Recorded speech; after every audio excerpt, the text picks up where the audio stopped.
사랑하는 성도님들, 생명회복의 달 4월 종료주일로 이렇게 예배를 드리고 있습니다. 우리 또 교회에 예배당에서 예배 드리시거나 또 여러 비치 못할 사정으로 유튜브로 예배를 드리시는 모든 분들에게 주님의 충만한 은혜가 임하기를 주님으로 축원드립니다.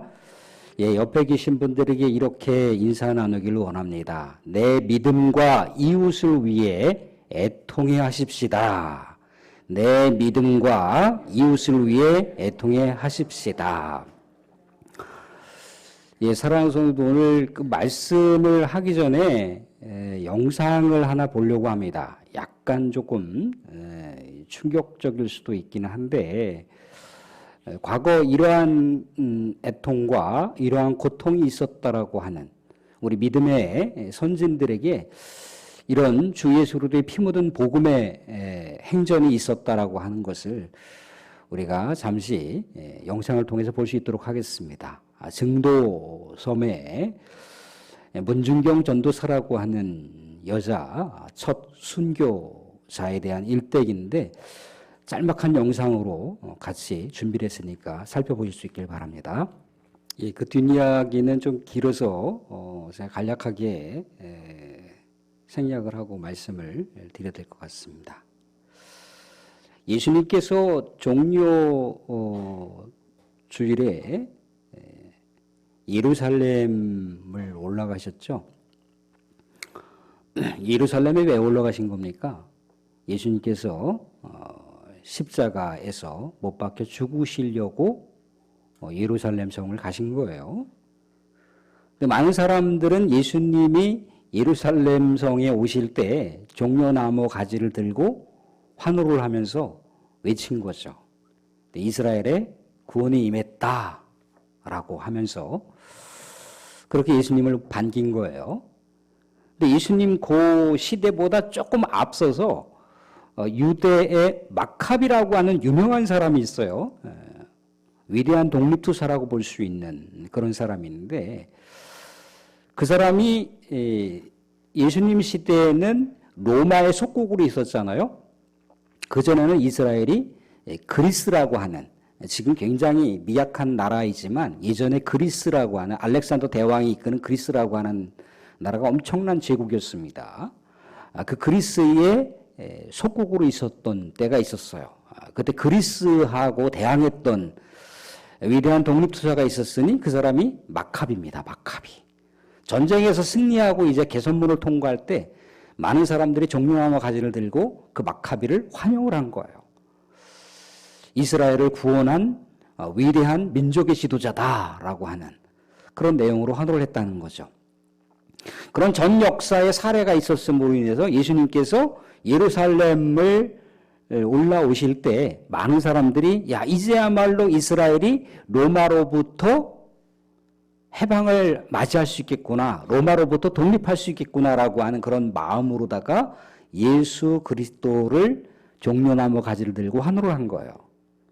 그러니까 예전 마카비라고 하는 그런 사람처럼 예수님을 정치 지도자라고 그렇게 생각을 한 거였죠. 근데 예수님은 한 번도 정치 지도자로서 이 땅 가운데 오신 게 아니라는 거죠. 이 땅 가운데 죽어가는 영혼들에게 참된 하나님의 생명을 주시기 위해서, 그 구원의 역사를 이루시기 위해서 이 땅 가운데 오셨다는 겁니다. 마카비는 비록 살아서 많은 사람들에게 환호를 받을 수 있었을지 모르지만 예수님께서는 많은 사람들에게 살아서 환호를 받으시는 게 아니라 어떻게 이 예루살렘 성에 오르는 이 종료주일은 어떤 날입니까? 예수님께서 죽으러 가시는 날이에요. 십자가 희생을 받고 죽으시는 날이란 말이죠. 문중경 전도사라고 하는 분도 그렇다는 거예요. 그가 증도라고 하는 그 섬에 가지 않았다면, 근데 그 증도라고 하는 조그마한 섬은요, 본인이 이렇게 고무신 발로 다니면서 많은 사람들에게 복음을 증거하고 교회를 조그맣게 개척했던 그런 지역이, 그런 마을이 바로 증도라고 하는 마을인 거예요.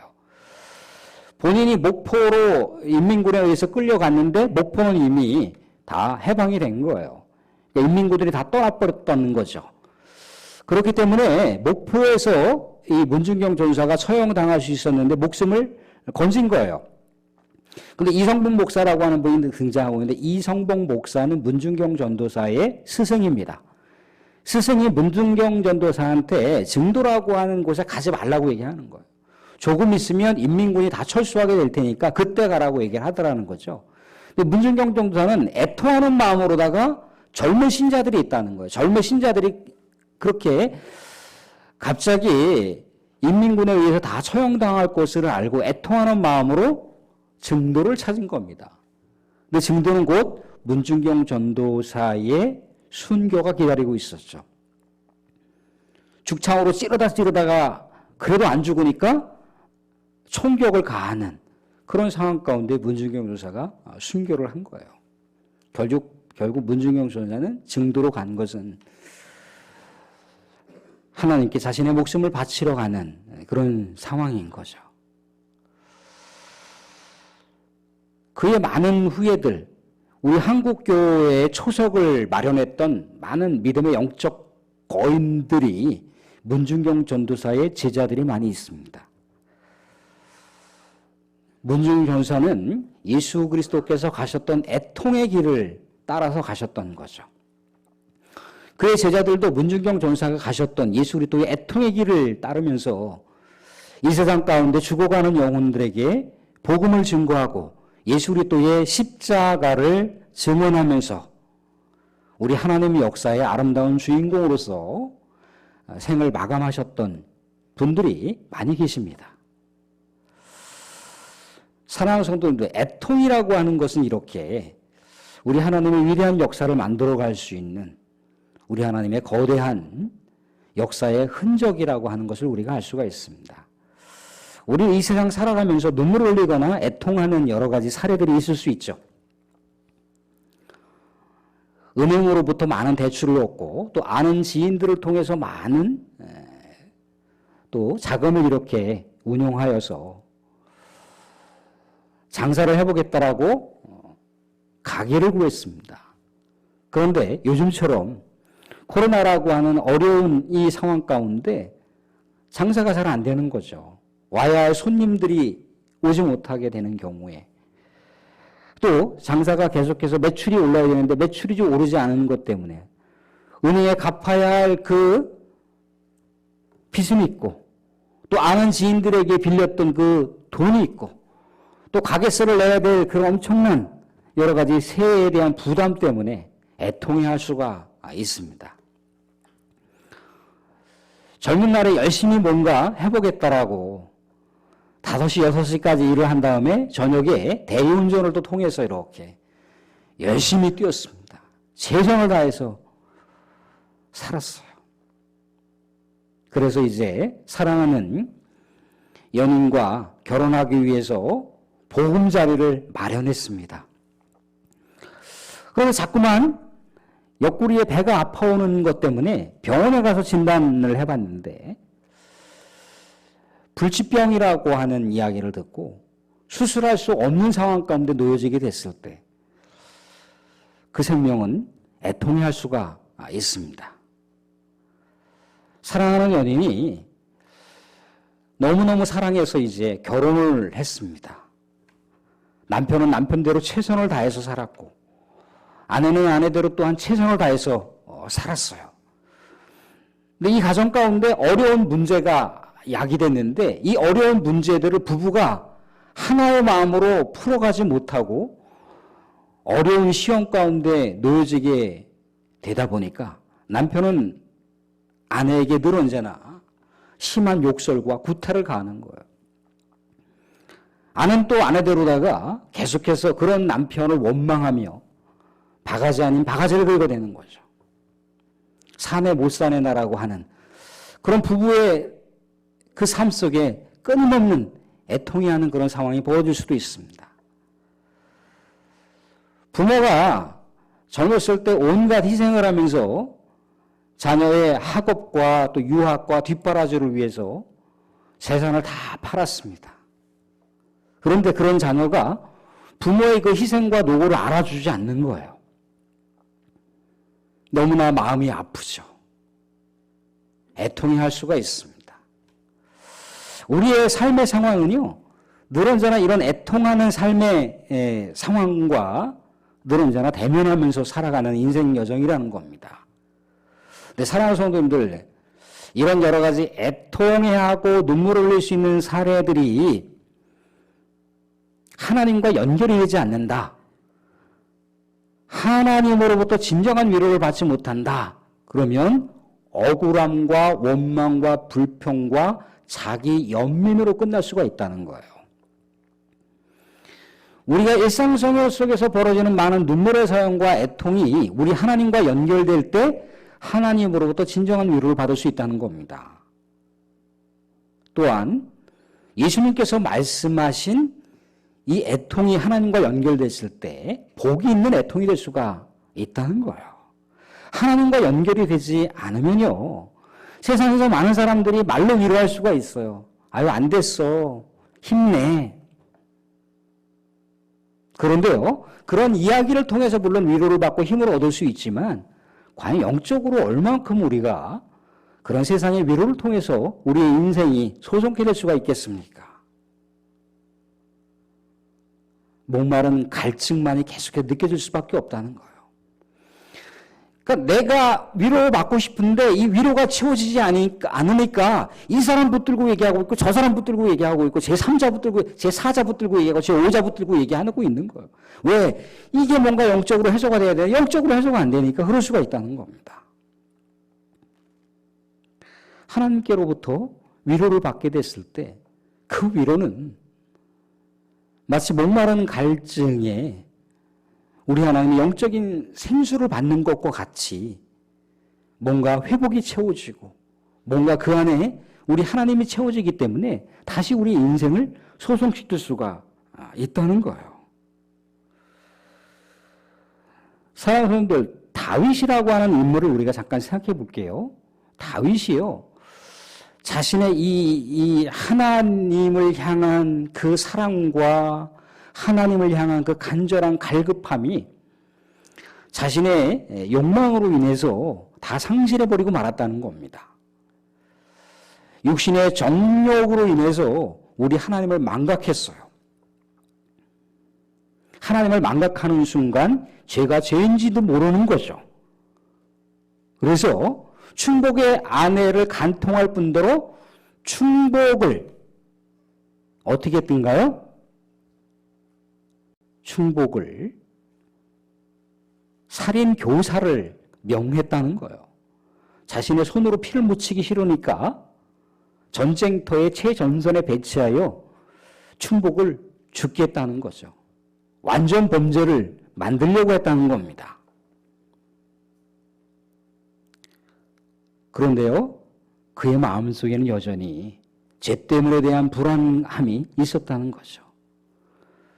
그가 나중에는요, 이것이 하나님 앞에 천인공노할 죄였구나라고 하는 것을 알고 침상을 눈물로 적시며 통회하는 장면을 우리가 시편을 통해서도 볼 수가 있습니다. 다윗은요, 우리 하나님으로부터 목동에서 한 나라의 왕이 되는 놀라운 축복을 누렸습니다. 놀라운 하나님의 은혜를 그가 누렸어요. 그런데 그렇게 자신을 사랑해주고 자신에게 축복을 부여해 주었던 하나님을 망각했단 말입니다. 무엇으로? 자신의 이 허한 마음을 인간의 정욕으로 채우려고 그렇게 했다는 거예요. 죄가 죄인지 알게 됐을 때 하나님 앞에 통해 자복하는 그 모습, 애통해하는 모습. 첫째, 자신의 죄로 인해서 하나님의 영광이 가려졌다는 거예요.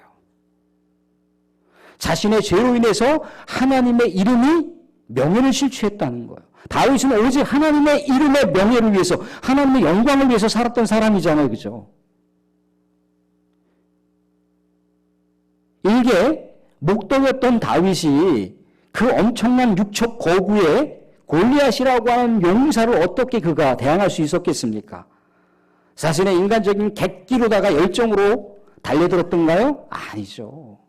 우리 하나님의 이름이 저 개 같은 이방인의 입술을 통해서 그 이름이 욕을 먹으니까 다윗이 달려들었다는 거예요. 만군의 여호와 하나님의 이름으로 내게 달려가노라. 우리 하나님의 이름은, 우리 하나님의 영광은 그렇게 인간을 통해서 마음대로 실추되어서는 분이 아니어야 된다라고 하는 것 때문에 골리앗과의 전쟁에 나갔다는 거예요. 그런 사람이 자신의 욕망의 죄로 인해서 하나님의 영광을 가리우고 하나님의 이름을 욕먹이는 그런 일들을 만들었다는 겁니다. 그것 때문에 침상에서 애통해 하는 거예요. 또 하나 다윗은요, 하나님과 정말 그 깊은 사랑의 관계를 유지하고 있었잖아요.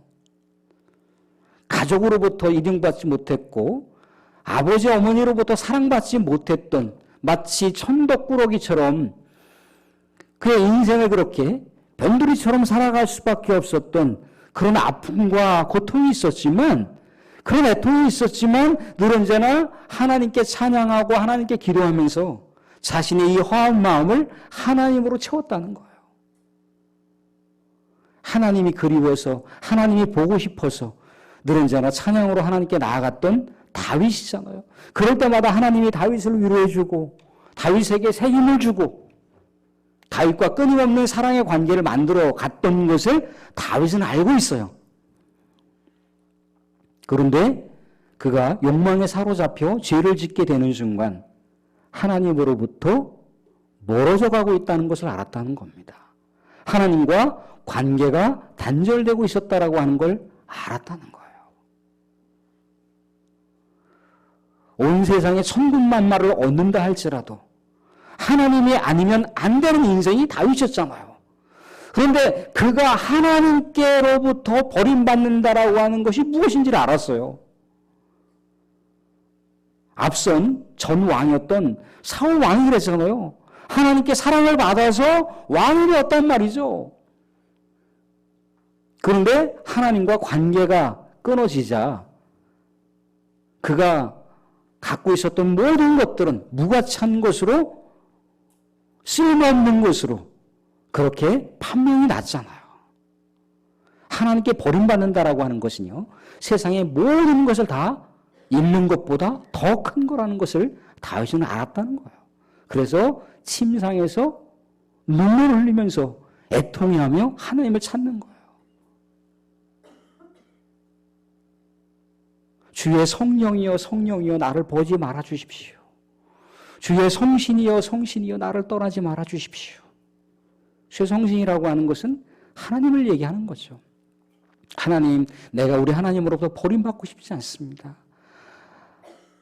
나를 그렇게 사랑해 주셨던 하나님과 관계가 단절되고 싶지 않습니다. 그럴 때 하나님은 어떻게 반응하셨던가요? 물론 죄에 따른 징계가 있었지만 다윗을 끝내 붙들어 주셨다는 거예요. 다윗을 우리 하나님께서 위로해 주셨다는 겁니다. 사랑하는 성도들, 우리가 이 세상 살아가는 수많은 여러 가지 시간과 상황 속에서 우리 앞에 놓여져 있는 눈물의 사연이 있고 애통해야 할 수밖에 없는 그런 여러 가지 환경이 있습니다. 우리 하나님과 연결되어서 하나님으로부터 위로를 받고 그러한 여러 가지 눈물의 사연과 아픈 상황과 애통해야 하는 상황 속에서도 우리 하나님 때문에 다시금 우리 사랑하는 성도님들의 인생이 소성케 될 수 있기를 주님으로 축원드립니다. 오늘 애통해하는 자는 복이 있나니 하나님의 위로를 받을 것이미요라고 하는 말씀을 나누고자 합니다. 애통이라고 하는 단어는요, 펜데오라고 하는 단어입니다. 펜데오라고 하는 단어. 그저 감정적으로 슬프다, 또 뭔가 기분이 상해서 아프다, 뭐 그런 범위를 훨씬 뛰어넘는 거예요.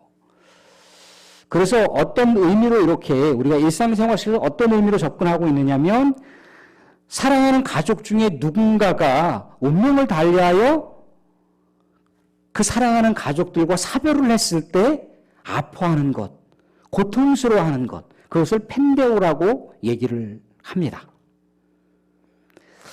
그런데 다윗을 우리가 엿보면 다윗은 무엇 때문에 애통했던가요? 결국 하나님과 관계가 끊어진 것 때문에 애통했다는 거죠. 갈급해하고 애끓는 심정으로 하나님을 찾는 그 애통, 그것이 애통의 의미라는 거예요. 근데 이 애통이라고 하는 것은요, 지난주에 나눴던 말씀과 연결이 되는데, 심령이 가난한 상태가 되었을 때 애통이 합니다. 심령이 가난한 자는 복이 있나니 천국이 저희 것이며 라고 말씀드렸습니다. 심령이 가난하다라고 하는 것은 뭐라고 말씀드렸던가요? 그래서 내 마음이 그냥 우울해, 그게 아니라는 거죠. 하나님이 없이는 내 인생은 살아갈 수가 없는 인생이에요 라고 고백할 수 있는 상태, 그게 심령이 가난한 상태예요. 내가 세상에 이렇게 저렇게 모든 것을 누려봤지만 하나님이 없는 인생은 정말 허무합디다라고 솔로몬이 고백했던 것, 그런 거예요. 솔로몬이 세상 모든 부귀영화를 다 누려봤잖아요. 근데 인생 말년을 딱 보니까 하나님과 함께 하지 못했던 인생은 무가치했던 인생이라고 하는 걸 알았어요. 헛되다라고 고백을 하잖아요. 그렇게 하나님이 아니면 인생 자체가 설립될 수 없다라고 하는, 인생이 존립될 수 없다라고 그렇게 고백할 수 있는 그런 분들이 심령이 가난한 자라는 겁니다. 근데 이렇게 심령이 가난한 자들은요, 항상 하나님의 관점에서 연결이 되어 있어요. 하나님의 관점에서 연결이 되어 있다는 거예요. 하나님과 관계가 연결되어 있다라고 하는 거, 하나님의 관점과 연결되어 있다라고 하는 건 뭐냐면, 내가 인생을 살아가는데 뭐 부족할 것이 없어요. 그런데 내 심령 안에 누가 희미해져요? 하나님의 존재가 희미해져요. 그럴 때 오는 애통이라는 거죠. 사랑하는 성도님들, 우리 사랑하는 성도님들 하루에 2끼 이상씩, 또 혹이 어떤 분들은 3끼, 4끼를 꼭 드셔야 하루의 일상이 이렇게 운행되어질 것입니다. 그렇게 규칙적으로 식사를 하시는 분들이 한 3, 4일 굶었다. 그럼 어떤 상태가 되나요? 정말 죽을 것 같은, 완전히 육체적으로 다운이 되어 있는 그런 상태가 되는 거죠. 뭐가 공급이 안 됐을 때, 먹을 것이 내 육신 안으로 공급되지 못했을 때, 그러한 육신적인 핍절의 상태를 느끼고 경험한다는 거예요. 근데 우리 하나님이 우리하고 늘 언제나 그런 관계를 늘 언제나 지속적으로 유지되어야 되고, 우리의 이 심령 안에 하나님의 존재가 늘 언제나 채워져야지 우리가 우리 하나님의 백성으로 이 세상 가운데 살아갈 수가 있어요. 그런데 하나님과 그 깊은 교제와 사랑의 그 관계가 어느 때부터인가 하나님의 존재가 희미해지기 시작하게 되면 처음에는 잘 몰라요. 그런가 보다. 왜? 말씀드린 대로다가 내 안에 영적인 이 갈급함, 영적인 이 결핍 상태를 세상의 여러 가지 기운으로 채울 수 있으니까 일시적으로는 문제가 없을 수 있습니다. 그런데 시간이 가면 갈수록 내가 왜 이렇게 마음이 허하지? 왜 내 인생이 이렇게 무력해질까? 그것은 무슨 사인입니까? 우리 하나님이 우리 안에 계시지 않는다라고 하는 사인인 거예요. 하나님과 영적인 어떤 민감한 어떤 우리 하나님과 영적인 교류가 있어야 되는데, 교류가 단절되면 하나님의 존재가 희미해진다라고 하는 것 통해서 내가 느낀다는 거예요. 아, 내가 우리 하나님을 찾지 않았구나. 아, 내가 우리 하나님의 말씀이 내 심령 안에 비어있구나. 아, 내가 기도하지 않았구나. 그럴 수가 있다는 거예요. 근데 이렇게 심령의 가난한 상태, 애통한 상태가 점점 지속이 되면 우리 안에 영적인 적색 경고등이 켜졌는데도 모르고 지나갈 수가 있다는 거예요. 그럼 완전히 하나님과 단절된 상태로 지속되게 되면 어떻게 되는 건가요? 하나님을 떠나게 되는 거죠. 그렇게 해서 믿음을 저버리거나 그렇게 해서 교회를 떠나는 경우가 있을 수 있다는 겁니다. 그런데 사랑하는 성도님들, 우리가 우리의 이 내면 세계가 우리의 심령 상태가 하나님하고 언제나 연결이 되면요. 내 심령 가운데 가난함이라고 하는 것, 내 심령 가운데 뭔가 결핍됐다라고 하는 것을 순간적으로 느낄 수가 있다는 거예요. 이때 하나님을 찾으셔야 돼요. 이때 하나님을 찾는다라고 하는 것은 뭐냐면, 아, 내 믿음 가운데 지금 뭔가 빨간 등이 켜졌구나라고 하는 것을 영적으로 민감하게 알 수가 있어요. 아, 그때 내가, 다시 교회를 찾아야겠구나. 다시 우리 주님을 바라봐야겠구나. 다시 말씀을 붙들어야겠구나. 내가 그렇게 우리 하나님 앞에 찬송 한 소절만 불러도 우리 하나님 앞에 내가 예배 드리는 것을 내가 멈췄을 때 얼마나 힘들었는데, 우리 초기에, 코로나 오기 초기에 코로나가 너무나 이렇게 번성하고 퍼지니까 어떻게 된가요? 예배를 쉬었잖아요. 그죠? 초기에 2년 전에 우리 윷놀이 할 때 정월 대보름 우리 척살 예배 이렇게 하려고 할 때 예배를 한 2달인가 쉬었잖아요. 그죠? 2달인가 3달인가 2달 반인가. 그때 뭐 이곳저곳 이 권사님 저 권사님 이 집사님 저 집사님 또 장로님들도 그런 말씀을 하셨잖아요. 예배당에서 예배를 못 드리니까 너무 슬펐어요. 너무나 마음이 아팠어요. 눈물까지 났습니다. 라고 얘기하잖아요. 근데 이제 이 코로나 때문에 그냥 예배를 못 드리면 그냥 그런가 보다 이렇게 무뎌진다는 거예요. 물론 코로나라고 하는 특수한 상황 가운데 우리가 절제를 해야 되고 또 어떤 새로운 대안적인 예배를 또 우리가 이렇게 드리고 있는 한계를 우리가 무시하는 건 아닙니다. 그런데 우리가 그렇다는 거죠. 도둑질이 한 번 어려워서 그렇지 한 번 하게 되면 두 번, 세 번 쉬워지듯이 우리 예배라고 하는 것이 그렇다는 겁니다. 하나님과의 영적 교류라고 하는 것이 그렇다는 거예요. 지속이 되어야 되는데 끊어진 채 끊어진 것을 모르고 흘러가게 되면 우리의 믿음의 적색 경고등이 켜지는데 그것조차도 넘어갈 수가 있다는 거예요. 사랑하는 성도들, 우리 사울과 다윗을 보세요. 사울도 얼마나 영적인 사람입니까? 그런데 그의 심령 가운데 왕권이라고 하는 욕망이 물들기 시작하면서 하나님을 찾는 것을 잃어버렸어요. 하나님을 가까이 하는 것을 잃어버렸다는 겁니다. 하나님과 관계의 중요성을 잃어버렸어요. 자신의 심령 가운데 만왕의 왕이신 하나님이 왕이 되셔야 되는데 자신의 심령 가운데 누가 왕이 되어버렸어요? 하나님의 자리를 자기가 딱 차지하고 내가 왕이야. 자기가 우상이 되는 거예요. 그것은 수상이.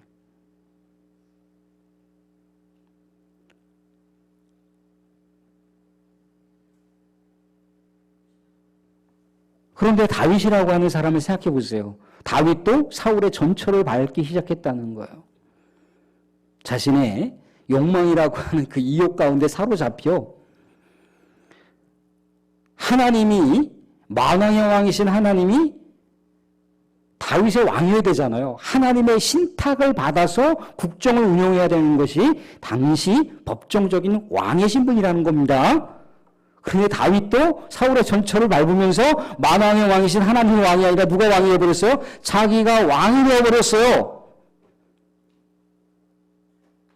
그런데 옆에서 끊임없이 사울에게 사무엘 선지자가 당신 하나님 앞에 이래서는 안 됩니다. 하나님을 떠나서는 안 돼요. 왕이시오. 라고 했을 때 사무엘 선지자의 이야기를 귀담아 듣지 않았습니다. 그런데 다윗이라고 하는 사람은 어땠던가요? 나단 선지자가 당신 하나님 앞에 죄졌어. 그러니까 바로 무릎 꿇고 꼬꾸라지잖아요. 그러면서 심상을 눈물로 적시는 내가 하나님과 이렇게 멀어졌구나. 내가 세상과 가까이 하다 보니까 하나님의 백성이라고 하는 것을 잃어버렸구나. 라고 통해 자복하는 그런 모습. 애통해하는 자, 하나님과 관계하면서 애통하는 자는 뭐라고 그랬습니까? 저희가 위로를 받을 것이요. 근데 이 위로가 파라칼레오라고 하는 단어로 쓰여 있어요. 근데 파라칼레오는 파라칼레토스, 성령이라고 하는 용어와 비슷한 연결을 갖고 있죠. 성령이라고 하는 이 의미의 해석은 뭐냐면 옆에서 돕는 자, 옆에서 격려하는 자, 옆에서 지지하며 후원하며 위로하는 자가 성령이에요. 그런데 예수님께서 내가 하나님 앞에 나아간 뒤에는 내가 또 다른 보혜사 성령을 너에게 보내준다고 그랬잖아요. 그죠? 보혜사라고 하는 그 말이 이 파라칼레토스인데, 이 파라칼레토스가 또 누구도 해당된다는 거예요? 예수님도 보혜사가 된다는 거예요. 옆에서 돕는 자, 위로자, 격려하는 자가 된다는 거예요. 어떻게 했을 때?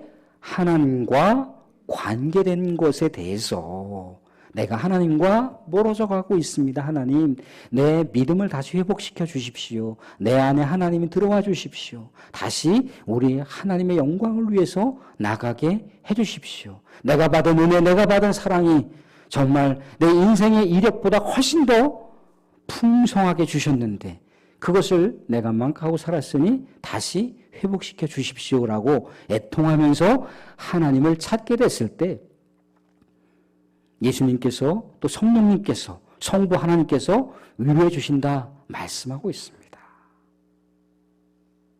사랑하는 성도님들, 세상을 바라보십시오. 세상에 애통해야 할 것들이 얼마나 많이 있습니까? 우크라이나에 러시아 군인들이 길거리에 돌아다니는 많은 시민들을 무자비하게 총살을 가했어요. 그 죽어가는 영혼들을 바라보면서 우리는 애통할 수 있어야 됩니다.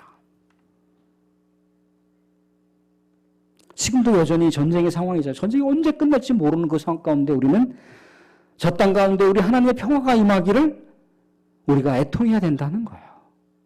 사랑하는 성도님들, 예수님께서도요, 예루살렘 성, 저 멸망당할 예루살렘 성을 바라보시면서 눈물을 흘리셨어요. 예루살렘아, 예루살렘아. 암탉이 제 새끼를 모으려고 했던 것이 같이 내가 너희들을 모으려고 했던 것, 너희들을 회복시키려고 했던 것이 몇 번이더냐라고 하면서 눈물을 흘려 통곡했다라고 하는 장면을 우리가 볼 수가 있습니다.